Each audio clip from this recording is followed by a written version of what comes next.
ఎందుకు మారాలి, ఎవరు మారాలి, ఎక్కడికి మారాలి? ఏంటి మత మార్పిడి అనేది మీరు ఒప్పుకుంటున్నారా? మీరు మత మార్పిడి చేస్తున్నారని పోనీ అది చెప్పండి. మత మార్పిడి చేస్తున్నారా మీరు? That is not our work. అది కాదు మన పని. మరేంటి? సత్యమును ప్రేమతో చెప్పడం మన పని. సత్య సువార్త, సత్యమును సువార్తగా ప్రకటించడం. ఏంటా సువార్త? నా రాజు ఏలుతున్నాడు అని చెప్పడం సువార్త. ఏంటా సువార్త? నా రాజు ఈ ప్రపంచాన్ని తిరిగి సుభిక్షంగా చేయబోతున్నాడు, తిరిగి శాంతి సమాధానం, తిరిగి ఆయన యొక్క సన్నిధి రాబోతుంది, ఆయన సన్నిధి వచ్చేసింది, యేసు క్రీస్తునందు అది ఉంది అని చెప్పడం సువార్త. అంతేగాని ఏదో కొత్తదితో చెప్తారేంటి మీరు? ఏదో పుస్తకం చదివితే మారిపోయి ఎక్కడ ఏం మారుతారు? ఏంటి మారటం అంటే? రోమీయులకు రాసిన క్రీస్తు దగ్గరికే కదా తెచ్చేది. ఏ క్రీస్తు అదే నేను అడిగాను.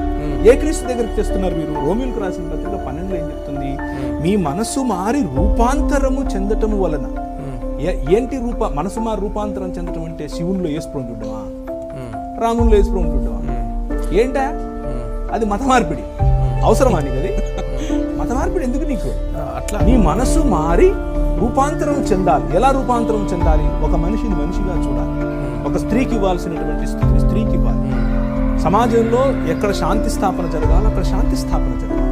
సమాజంలో ఎక్కడైతే వనరుల వికేంద్రీకరణ జరగడం లేదో వనరులు వికేంద్రీకరించబడాలి.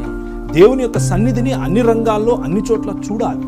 దేవుని యొక్క సన్నిధిని కుటుంబాల్లో చూడాలి. దేవుని యొక్క సన్నిధిని అన్ని మతాల వారు అనుభవించాలి.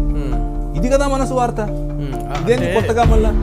క్రీస్తుని అంగీకరించిన సువార్త అవుతుంది కదా. అవును, క్రీస్తు. ఏ క్రీస్తునని అంటున్నాను నేను. రాముడనే క్రీస్తా, లేకపోతే కృష్ణుడనే క్రీస్తా, శివుడనే క్రీస్తా? అదే బైబిల్లో ఉన్న క్రీస్తే. బైబిల్లో ఉన్న క్రీస్తుని ఎక్కడ చెప్తున్నారు? భగవత్ తత్వం అంటే రామతత్వమే క్రీస్తు తత్వం అంటున్నారు కదా. శివతత్వమే క్రీస్తు తత్వం అంటున్నారు. అదే అక్కడే కదా ప్రాబ్లము. ఈ దేవుని చిత్తం ఏదో తెలుసుకుని మీ మనసు మారి రూపాంతరము చెందటమే అది కన్వర్షన్. కన్వర్షన్ అంటే మతం మారటం కాదు.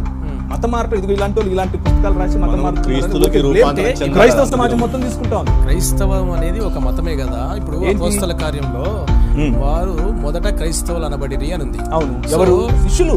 శిష్యులు. శిష్యులు అంటే ఎవరు? శిష్యులు అంటే ఎవరండి? శిష్యులు అంటే ఎవరంటే యేసును రాజుగా అంగీకరించినారు, క్రీస్తును ప్రభువుగా తన హృదయంలో ప్రతిష్ఠించుకున్నారు. సో వాళ్ళని లౌకికంగా మతం మారిన వారే అంటారు కదా. లౌకికంగా 1,00,000 మంది అంటారు అనేవాళ్ళు. కానీ మీరు ఒప్పుకుంటున్నారా అనేది నా ప్రశ్న. ఓకే, బయట వాళ్ళు 1,00,000 అంటారు, మీరు ఒప్పుకుంటున్నారా మీరు మతం మారుస్తారని? ఇంతవరకు చెప్పారు ఆర్యులు మతాలనే మారుస్తున్నారు. ఇప్పుడు మీరు కూడా ఆర్యుల లెక్కన మీరు మతాలనే మారుస్తారా?